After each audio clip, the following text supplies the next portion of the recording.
한 청년이 젊은 날에 그만 결핵에 걸리고 말았습니다. 치료는 했지만 그 상태는 오히려 더 악화되어서 급기야 의사는 청년에게 좋은 곳에 가서 공기를 쐬면서 편안한 마음으로 삶을 정리하라고 일종의 사형 선고와 같은 선고를 내렸습니다. 그 후 청년은 마지못해서 시골로 내려갔습니다. 이 청년이 시골에서 안정을 취하며 시간을 보내던 중에 그 시골에서 유독 수박 줄기 하나가 그 청년의 눈에 들어왔습니다. 어제는 보니 분명히 여기밖에 안 자랐는데 오늘 보니까 더 자란 것이었습니다. 이 청년은 수박 줄기가 하룻밤에 얼마나 자라는지 갑자기 궁금해졌습니다. 그래서 수박 줄기 끝부분에 표시를 해두어 그 다음 날 수박이 줄기가 얼마나 자랐는지 확인해 보기로 하였습니다. 그런데 그 다음 날 놀랍게도 수박 줄기가 무려 40cm나 자라난 것이었습니다. 이것을 본 청년이 마음속으로 생각을 하였습니다. 이 수박 줄기를 하룻밤에 40cm나 자라게 하시는 하나님이 수박보다 훨씬 중요한 나를 그냥 죽게 내어버려 둘 리가 없어. 이후 청년은 새로운 희망이 생겼고 그 마음에 기쁨이 되살아났습니다. 그래서 병이 빠른 속도로 치료되었다고 합니다. 사랑하는 성도 여러분, 우리가 인생의 고난의 순간에 있을 때 가장 중요한 것은 무엇이겠습니까? 아니, 지금 이 순간 우리의 인생에서 가장 중요한 것은 무엇이겠습니까? 우리의 인생의 고난의 순간에 있을 때 가장 중요한 것은 바로 하나님을 향한 우리의 기대, 하나님을 향한 우리의 기대와 감사입니다. 인생의 고난의 순간에 대부분의 사람들은요, 하나님을 향한 기대를 잃어버리고 이 감사를 떠올리지 못합니다. 그러나 고난의 순간에 오히려 하나님을 기대할 수 있다면 이 고난의 순간에, 우리의 인생의 삶의 순간에 하나님이 우리 삶 속에 역사하실 것을 기대할 수만 있다면 하나님의 놀라운 은혜와 역사가 우리에게 선물로 주어집니다. 마르틴 루터는 지난주에 우리 종교개혁 101년째 되는 종교개혁 감사주일이었는데, 마르틴 루터는 종교개혁을 추진하면서 수많은 위협과 공포의 고난에 직면했습니다. 그런데 이런 공포와 위협이 느껴질 때마다 마르틴 루터는 이 테이블 위에 손가락으로 이렇게 썼다고 합니다. 하나님은 살아계시다. 하나님은 살아계시다. 힘든 고난의 순간을 만날 때마다 루터는 하나님은 살아계시다라고 선포하면서 공포와 위협의 이 고난 앞에서도 하나님께서 하실 일을 기대할 때 이 종교개혁을 진행할 수 있는 새로운 힘을 날마다 공급받게 되었다고 합니다. 폭풍우같이 큰 어려움과 고난이 몰려올 때마다 사랑하는 성도 여러분, 우리도 이렇게 외쳐봅시다.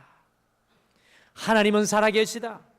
하나님은 살아계시다. 하나님은 우리의 인생 가운데, 우리의 가정 가운데, 나의 삶 가운데 살아계신다. 옆에 계신 분들에게 오늘 이 아침에 이렇게 같이 외치며 인사하겠습니다. 하나님은 살아계십니다. 동서남북으로 우리 인사해 주시죠. 하나님은 살아계십니다. 하나님은 살아계십니다. 어떤 목사님께서 자기 교인 중에 3년형을 받고 옥살이를 하는 그 성도님을 위해서 감옥에 신방을 갔습니다. 저를 포함해서 목사님들이 대부분 눈치가 굉장히 눈치코치가 없습니다. 다른 교회 목사님들 안 그럴 수 있는데 제가 볼 때 저는 좀 그런 것 같습니다. 눈치가 없는데 신방을 가서 보니까 그 성도가 당뇨병과 혈압으로 고생하고 합병증을 앓고 있었습니다. 그래서 감방 생활에 대해서 잘 알지 못하는 이 눈치 없는 목사님께서 옥에서는 시간이 많으니 운동을 많이 해야 한다고 권면을 했는데, 그 성도가 풀이 죽어가지고 말을 하기를 옥중에서는 운동할 시간을 제대로 주지 않습니다라고 했습니다. 그 이야기를 듣고 또 이 목사님이 방 안에서라도 운동하라고 하니까 방 안에는 그 방에 대장이 있어서 눈에 거슬리게 하거나 먼지나게 하면 큰일 난다는 것입니다. 목사님이 눈치가 또 없어서 거기에 멈추지 않으시고 그러면 화장실에 가서 냄새라도 맡고 운동을 해라고 하니까 화장실에서 뛰다가 대장이 들어오면 즉시 나가야 한다는 것이었습니다. 여러분들, 오늘날 우리나라 이 감옥, 이 추운 겨울로 들어가는데 추운 겨울날 겨우 담요 2장 달랑 준다고 합니다.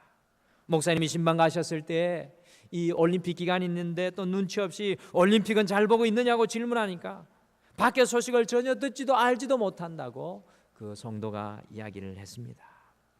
여러분들, 21세기 선진국가라는 우리나라 감옥이 이렇게 어렵고 힘들다면 여러분들, 2000년 전에, 오늘 우리 성경 말씀에 나오죠, 2000년 전에 사도 바울과 실라가 갇혀 있었던 로마의 빌립보 감옥의 상황은 어떠하였겠습니까? 아무도 변호해 줄 사람이 없었습니다. 제가 성사학을 공부하면서 로마의 감옥을 연구를 해보니까 로마의 감옥에 들어가서 여러분들 10년 이상 버틴 사람이 별로 없었다라고 기록에 남아 있습니다. 정말 힘들고 혹독한 그러한 상황 속이 바로 이 감옥이었습니다. 오늘 말씀해 보니까 귀신의 힘으로 점을 치던 귀신 들린 여자 종을 고쳐주어서 그 주인들에게 미움을 사가지고 복음을 전한다는 이유로 옷을 다 찢어버리고 책짓질을 가해서 온몸에 상처가 생기고 그것도 모자라서 손과 발에 착고를 단단히 채우고 바울과 실라를 빌립보 감옥 깊숙한 곳에 쳐넣었습니다. 여러분들, 죄를 짓고 옥살이 한다고 하면 다 포기하고 죄를 달게 받을 것인데 여러분들, 누명 쓰고 억울하게 옥살이를 하는 고난 가운데 있으니 얼마나 그 마음이 안타까웠겠습니까? 그것도 2000년 전의 일입니다. 그런데 여러분들, 오늘 말씀에 보니까 놀라운 것은 그 옥중에 억울한 고난의 현장에 바로 하나님이 함께 계셨다는 것입니다. 그 고난의 순간에 하나님이 오늘 이곳에 함께 계셨습니다. 우리의 인생의 고난 중에 중요한 것은 눈을 들어 주님을 바라보고 기대하는 것입니다. 여러분, 우리의 인생의 중요한 것은 눈을 들어 하나님을 바라보고 기대하는 것입니다. 사도 바울과 실라가 이 고난 중에 하나님을 바라볼 때 3가지 놀라운 역사가 임하게 되는 것을 우리가 오늘 말씀에서 발견합니다. 오늘 내 삶의 건축자 44번째 시간을 이어가면서 고난 속에 일하시는 주님, 우리 한번 따라 하실까요? 고난 속에 일하시는 주님. 이 제목으로 이 고난 속에서도 우리 주님을 기대하고 바라볼 때, 이 고난 중에서도 주님을 기대하고 바라볼 때 하나님께서 우리의 인생을 어떻게 지어 가시는지 오늘 말씀을 통해 함께 묵상하며 우리에게 적용하겠습니다. 첫째, 우리의 고난 속에 주님께서 그곳에 먼저 와 계십니다. 저는 오늘 말씀 속에서 이것을 발견하고 너무나 큰 은혜가 되었습니다. 우리의 고난 속에 바로 그 자리에 주님께서 먼저 와 계십니다. 사도행전 16장 1절에서 5절을 보시면요, 이 사도 바울과 실라가 오늘날 여러분들 터키 지역 아시죠? 터키 지역, 이 터키 지역인 소아시아에서 정말로 이 바울과 실라가 복음을 활발하게 왕성하게 전하여 가지고요, 교회가 든든히 서고 이 믿는 사람들이 아주 더 많아졌습니다. 그런데 16장 6절에서 10절 말씀해 보면 어쩐 일인지 주님께서 바울과 실라가 아시아에서 말씀을 전하지 못하게 막으시고요, 유럽의 땅인 이 마게도냐, 유럽의 첫 성인 빌립보 지역으로 그들이 건너가게 하시고 인도하여 갔습니다. 처음에 이제 유럽 땅인 빌립보 이 도시에 이 발을 탁 들여놓으니까요, 모든 것이 순조롭게 이루어졌습니다. 바울과 실라가 그곳에서 빌립보 성에서 기도처를 찾다가 루디아라는 여자, 자주 옷감을 물들여서 장사하는 여자, 여러분들 귀부인입니다. 그때 당시 굉장히 귀족에 속하는 여인 루디아를 만났는데 그 여인에게 말씀을 전해서 그 여인 온 가족이 바로 예수님을 믿어서 유럽 땅에 첫 신앙인이 세워지는 놀라운 일이 일어나는 것이 바로 오늘 사도행전 16장의 말씀입니다. 이렇게 유럽의 첫 번째 도시인 빌립보에서 복음을 전하며 바울과 실라가 기도하는 곳으로 왕래하는 중에 길에서 점치는 귀신 들린 여종 하나를 만나게 되었는데, 여러분들 오늘 17절 말씀해 보시면 이 귀신 들린 여종이 바울과 실라를 따라와서 이 사람들은 지극히 높으신 하나님의 종으로 구원의 길을 전하는 자라고, 그 귀신 들린 여인이 날마다 바울을 실라를 쫓아다니면서 바울과 실라를 괴롭혔습니다. 18절 말씀해 보시면 바울이 그 여자 종 때문에 마음이 괴로웠습니다. 이 괴로웠다는 것은 싫어했다는 것이 아니라 어떻게 할까, 그 마음의 부담감이 이 바울의 마음속에 생겼습니다. 결국에는 말씀해 보시면 예수님의 이름으로 명하여 그 여자 종들을 붙들고, 그 여자 종을 붙들고 있었던 귀신을 내어 쫓아버렸습니다. 여러분들 참으로 귀한 일을 해 주었습니다. 그러나 그 귀신 들려 점치는 여자 종의 주인이 자신의 모든 수입이 끊어졌습니다. 여러분들 이 귀신 들린 여자 종이 굉장히 앞날을 잘 점을 쳐서 사람들이 그에게 찾아가서, 그녀에게 찾아가서 주인에게 굉장한 수입을 갖다 줬는데, 사도 바울이 귀신을 내어 쫓아버리니까 수입원이 딱 끊어졌습니다. 이것을 보고 그 주인이 대노해 가지고 이 바울과 실라를 고소하여서 바울과 실라의 옷을 벗기고 심하게 매질을 하고, 오늘 많이 매질을 했다고 했습니다. 심하게 매질을 하고 깊은 옥에 가두고 발에 착고를 든든히 채웠습니다. 아마도 40에 감한, 하나를 감한 매를 쳤지 않을까 생각합니다. 성도 여러분, 바울과 실라의 입장이 되어서 한번 생각해 보시길 바랍니다.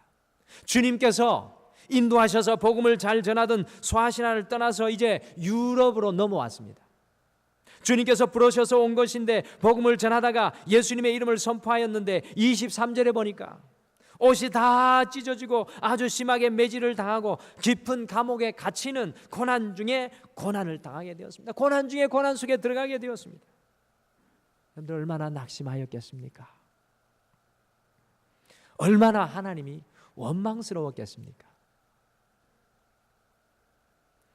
바울의 이 마게도냐에서의 고난이 얼마나 심하였는지 바울은 그 시간을 회상하며 고린도후서 7장 5절에 자기의 마음을 이렇게 표현했습니다. 우리 화면에 있는데 고린도후서 7장 5절 말씀 한번 같이 읽어보실까요? 7장 5절 말씀 같이, 이 마게도냐, 이 빌립보에 있을 때 바울의 마음입니다. 같이 읽겠습니다. 시작. 우리가 마게도냐에 이르렀을 때에도 우리 육체가 편하지 못하였고 사방으로 환난을 당하여 밖으로는 다툼이요 안으로는 두려움이었노라. 아멘. 여러분, 빌립보 성에서의 이 바울은요, 사방으로 환난을 당하여서 이 밖으로는 다툼이고 안으로는 두려움이 넘쳐났다고 했습니다. 안과 밖이 그저 혼란과 어둠과 고난 그 자체였다는 것입니다. 여러분들, 바울과 같은 위대한 신앙의 한 사람이 고백하는 이 솔직한 고백이 우리에게 참 큰 위로가 됩니다. 여러분들, 고난은 참으로 우리에게 무거운 짐입니다. 위대한 신앙의 사람 사도 바울에게도 참으로 이 고난은 무거운 짐이었습니다. 그런데 25절 말씀해 보시면, 여러분들 25절 말씀 이번 한 주 그냥 아예 좀 외우시면 좋겠습니다. 아주 짧은 말씀인데 25절에 보시면 이런 말씀이 있습니다. 한밤중에, about midnight라고 영어는 되어 있습니다. 한밤중에 바울과 실라가 기도하고 하나님을 찬송하였다라고 오늘 성경은 기록하고 있습니다. 저에게 이런 질문이 들더라고요. 아니, 도대체 어떻게 바울과 실라가 이 고난 중에, 이 아픔 중에, 이 괴로움 중에, 그것도 고난의 한밤중에 하나님을 찬송하고 기도할 수 있었습니까? 여러분들, 고난 중에, 인생의 깊은 아픔의 골짜기 속에 여러분들 바울과 실라와 같이 할 수 있습니까? 쉽지 않은 일입니다. 도대체 어떻게 바울과 실라가 이 고난의 한중간에서 이와 같이 하나님께 찬송하고 기도할 수 있었겠습니까? 제가 이 말씀을 가만히 묵상하는 중에 그 이유를 하나 제 나름대로 발견한 것은, 그것은 그 고난과 아픔과 통증의 한밤중에 그들이 믿음의 눈을 열고 보았을 때 그 고난의 현장에 주님이 이미 먼저 와 계셨기 때문이었습니다.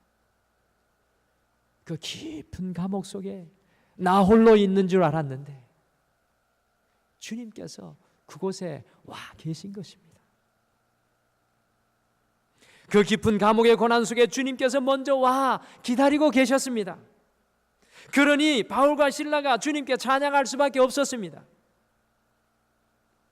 사랑하는 성도 여러분, 우리의 인생에 중요한 것은 우리의 고난의 현장에 먼저 와 계신, 우리의 고난의 현장에 먼저 와 계신 그 주님을 발견할 수 있어야 합니다. 저는 이번 한 주 이와 같은 은혜를 많이 경험을 했습니다. 고난의 현장 가운데 나 먼저 와 계신 그 주님.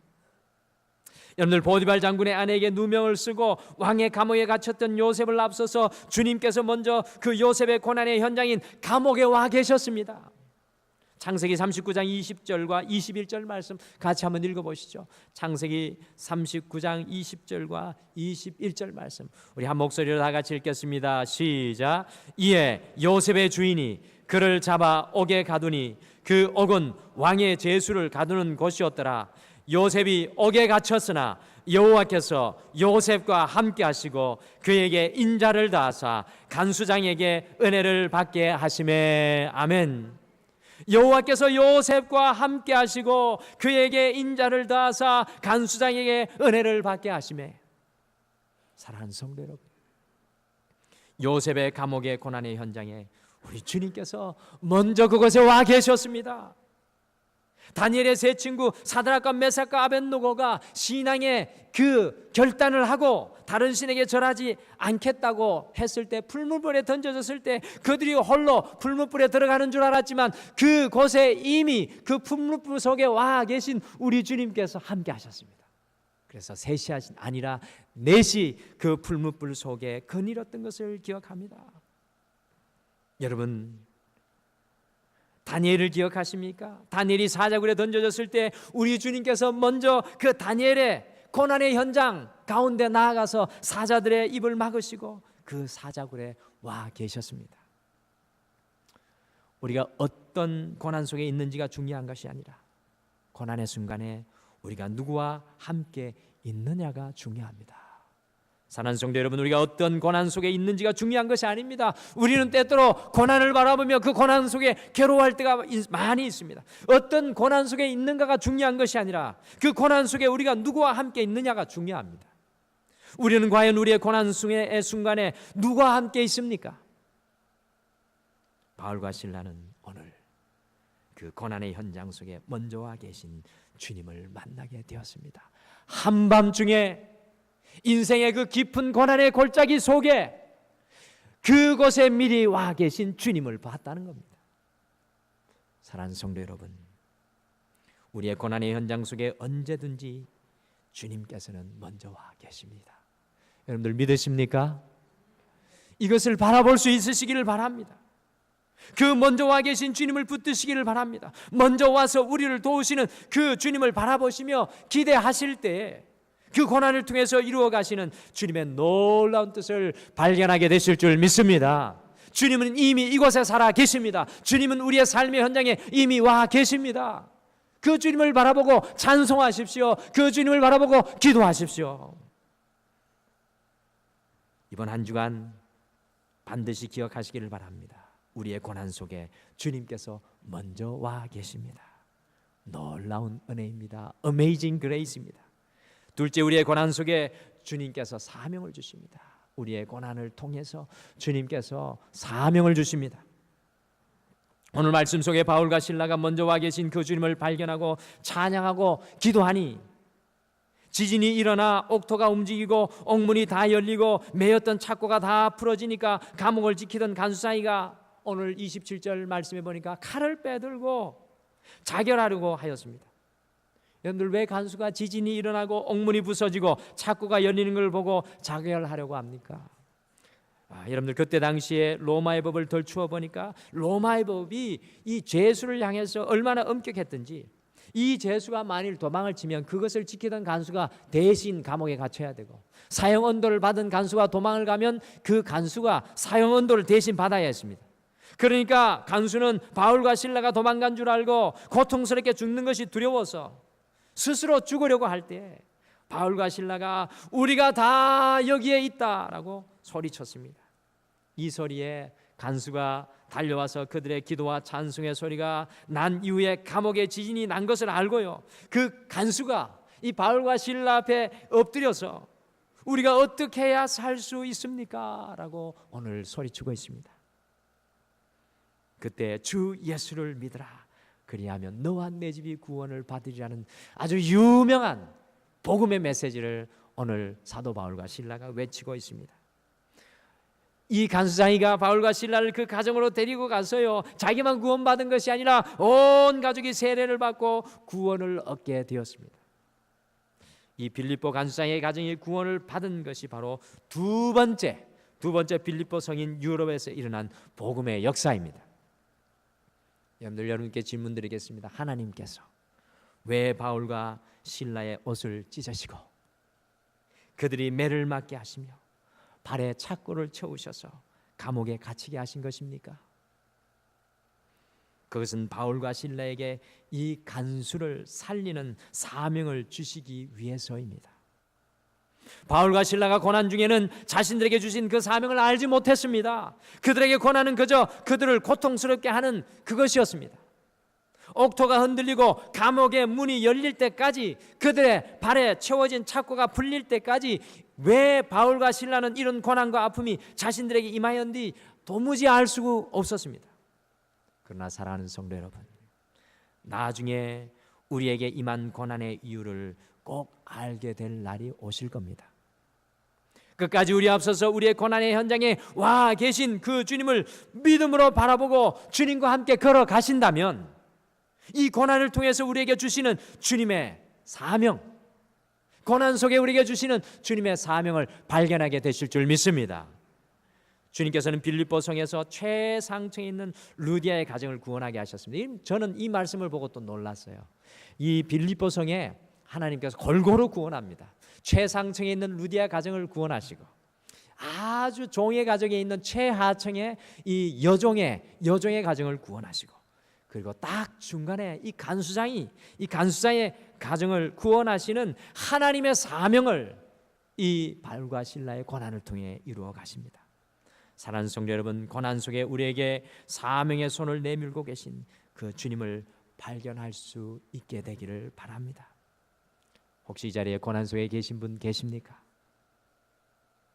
과연 주님께서 그 고난 속에 우리에게 주시는 사명이 무엇이겠습니까?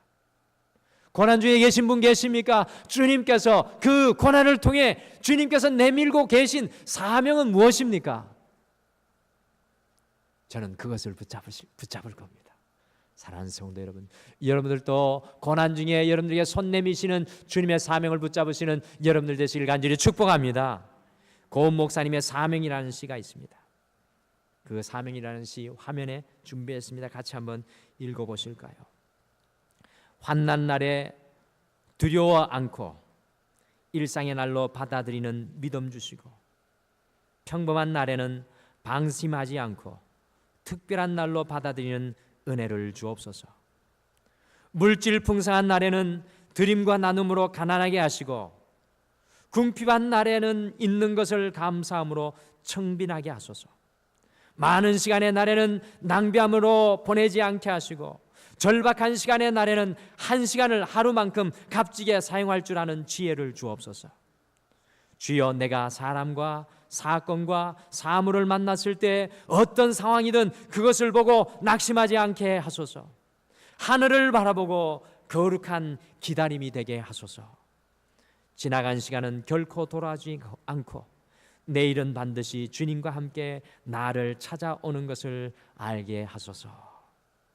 사랑하는 성도 여러분, 우리의 고난 속에 하나님께서는 사명의 두 손을 내밀고 계십니다.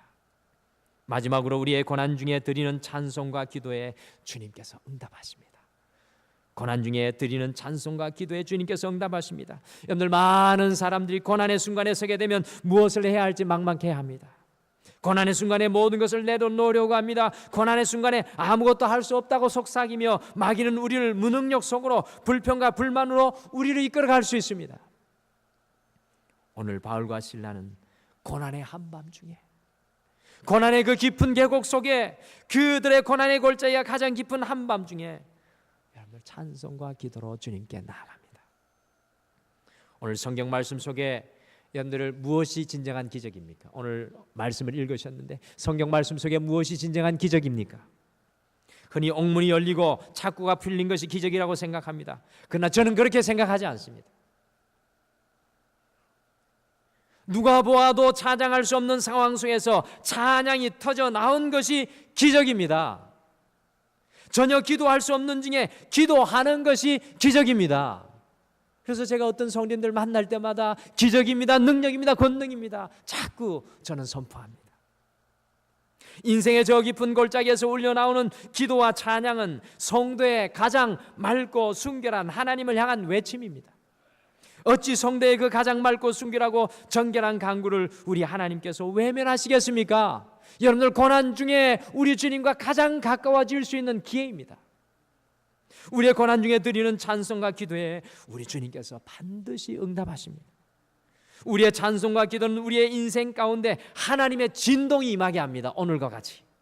여러분들 기억하십니까? 홍해의 고난 앞에 서 있었던 모세가 지팡이를 들어서 주님을 향하여서 기도하였을 때 바다를 갈라놓는 바다의 진동, 해진이 일어났습니다.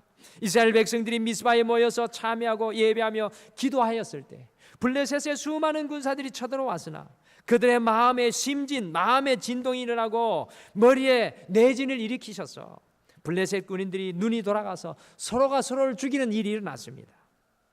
여리고 철옹성의 고난을 만났을 때 이스라엘 백성들이여 7일간 기도하며 찬양하였을 때 여리고 성이 무너지는 성진이 일어나는 놀라운 역사가 성경 말씀 속에 나오고 있습니다. 사랑하는 성도 여러분, 우리의 고난의 한밤중에는 우리가 기도하며 찬양해야 할 시간입니다. 세상의 그 어떤 것으로도 우리의 고난의 시간을 채우지 마시고 맞서지 마십시오. 고난의 끝자락에서 감사와 그리고 기도했던 사람은 반드시 역전의 은혜를 경험하며 하였습니다. 고난의 순간에 살아가는 것이 참으로 눈물겹습니다. 고난의 순간에 살아가는 것이 참 어렵습니다.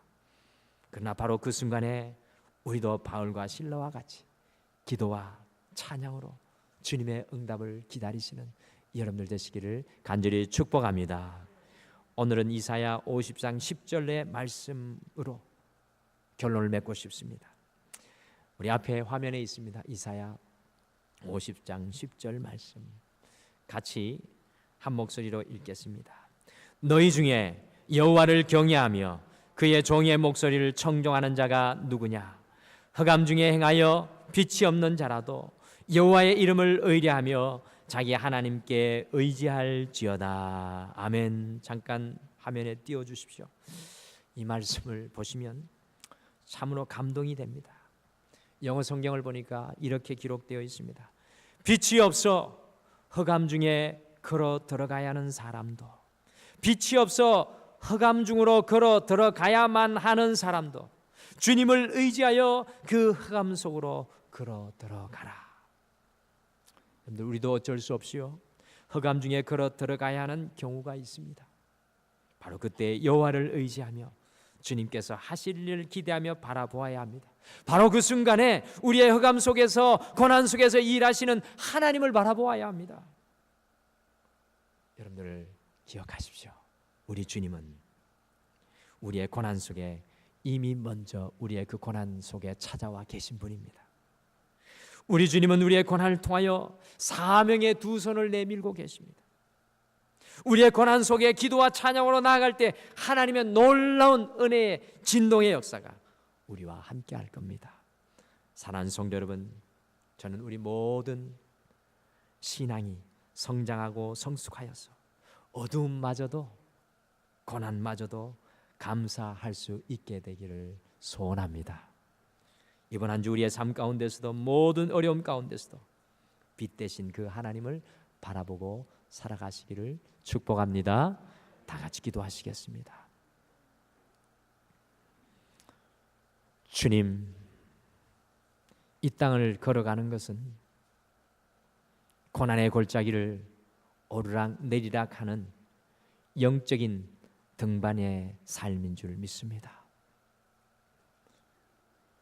혹시 이 자리에 고난의 깊은 골짜기에서 아픔과 괴로움과 절망 속에 머물러 있는 영혼들이 있다면 오늘 그 자리에 이미 우리와 함께 찾아와 계시는 주님을 발견할 수 있도록 도와주시옵소서. 주님을 통해 기대하게 하시고, 주님을 통해 꿈꾸게 하시고, 주님을 통해 골짜기 넘어 계신 하나님의 역사를 바라보게 도와주시옵소서. 주님, 이 고난 속에 머물러 불평과 염려 속에 우리가 눌리지 않기를 바랍니다. 이 고난 속에서 주님이 보여주시는 사명을 붙잡게 도와주시옵소서. 사명을 붙잡고 나아가 우리의 그 고난의 현장 속에 주님을 향한 맑고 정결한 기도로 채워나가게 하여 주시옵소서. 힘들고 어려울 때마다 찬송하며 승리하게 하여 주시옵소서. 이번 한 주 고난 속에서 역사하시는 우리 하나님께서 성도님들 한 분 한 분이의 역사하여 주실 줄 믿고 감사드리며 예수님의 이름으로 기도드리옵나이다. 아멘.